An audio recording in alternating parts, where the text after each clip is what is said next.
Alright, so a couple of tests here.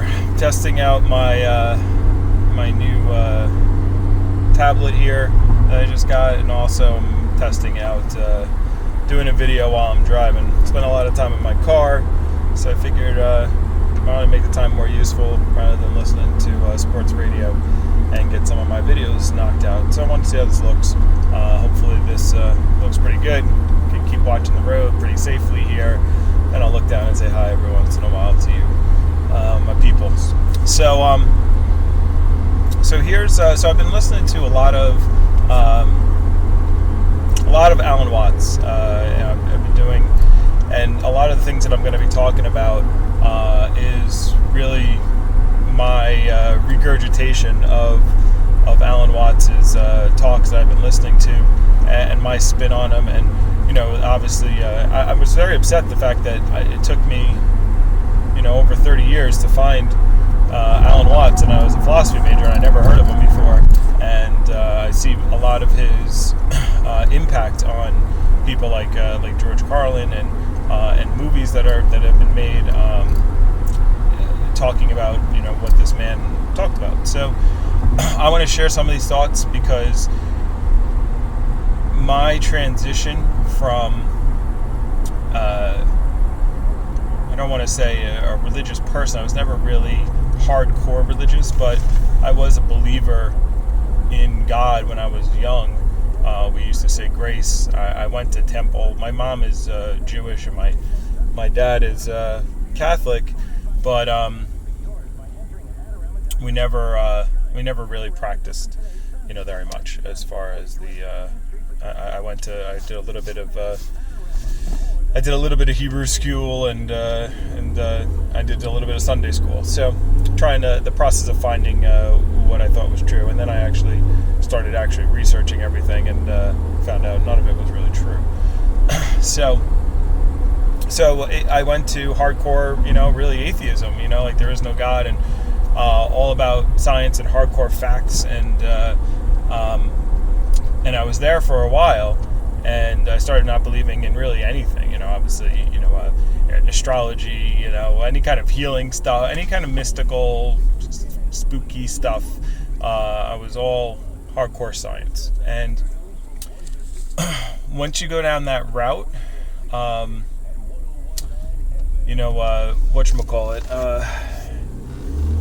Alan talks about the prickles and the goo, and are you going to be a prickly person, or are you going to be, where you need hard facts all the time, or are you going to be, a gooey person where everything is kind of vague? And really, when you think about science is really just our best form of prediction. That's really all science is. It's saying, look, it's a mechanism. It's not a religion. It's just a form of predictability. So in the past, we used to explore and a way to explain things, but it is not 100%. It's just the best tool that we have. It's like science is like, so. Let's give an example or analogy. It's like a circle. Religion was the first endeavor into science, and so if you tried to measure a circle, religion would just say, well, it's a circle, and God put it there. It just is, and just accept it the way it is. Whereas science started measuring it and said, well, how do you measure a circle? And and they found this thing called pi, and so science basically says, okay, pi is 3.14, but you can't keep going on forever. So yes, you can keep multiplying pi out as long as you possibly can, and you're never going to get to the end. It never finishes. So science is just the best mechanism we have right now to predict things, to measure things, to look at things. And so I am still a high proponent of science. It's just, it doesn't answer all the questions, and you have to let a little of the goo in there as well as being prickly. So what am I getting at? I don't know, just talking. So like I said, this is a test video, but just the fact that science doesn't answer everything. And so listening to Alan, I haven't gotten back to the God concept of, I'll never get back to the concept of there's a old man in the sky, who's judging you and all that kind of stuff. But, one of the things that scientists want to say is that our consciousness is just a complicated form of minerals. So if that's true, or chemistry, well, if that's true, then you should be able to do that in reverse and say that minerals are just a rudimentary form of consciousness. So when you have rocks and you have things like grass and rocks and trees, and we don't tend to think of those things as conscious, but they are conscious. They are conscious in a different way. If you take if I take this thing I'm speaking to right now and I tap it, I don't know if you can hear that, but it makes a sound, and so that sound is how this inanimate object responds to something hitting it. So that is the response is a form of consciousness, and if we look at everything, we don't want to say it's conscious because we want to special plead for humans. We want to say, well, we're different and we're special, and so therefore our brand of consciousness is the best brand of consciousness. But we don't know that for sure. We don't know, and so everything can be conscious, and we came out of everything.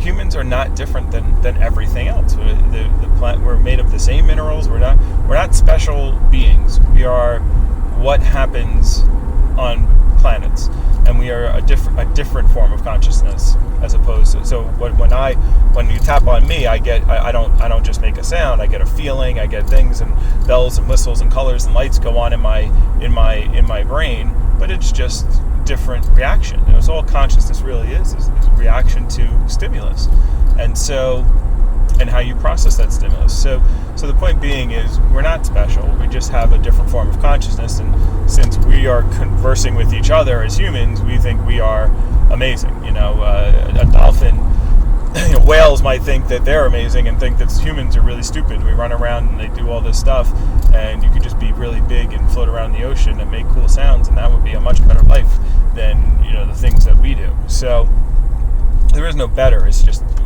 there's no better. There's no higher. A lot of times when people try to think about evolution, they think it's a ladder. It's like you go from this to this to this to this, and then at the top is humans, and of course God looks like a human, and it's not.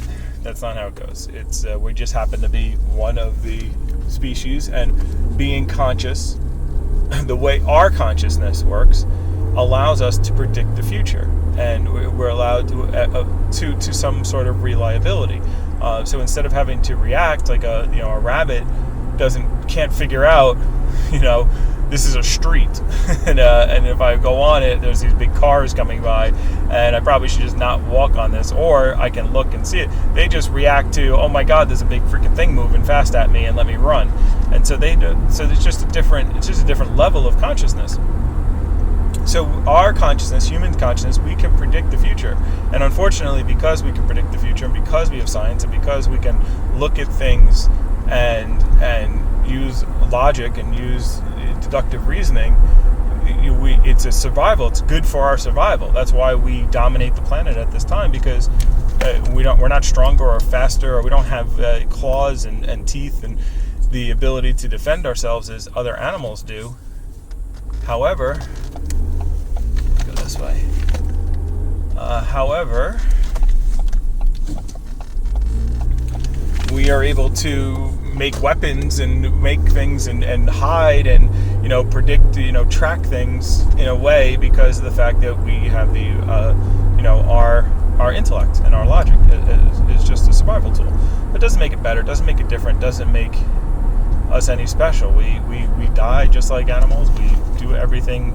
Okay, this guy's just gonna run across the street. Could have waited for the light. We do everything the same as it's a weird angle there. Let me hold this over here. We do everything the same as animals do. and everything does. And we exist and we move along. So anyway, it's 10 minutes. It's enough talking. We'll see. I just throwing out the stream of consciousness, and again, I haven't done videos in a while, and I'm going to start doing a lot more if this turns out well. So some ramblings of me on the way to my yoga class. All right, bye.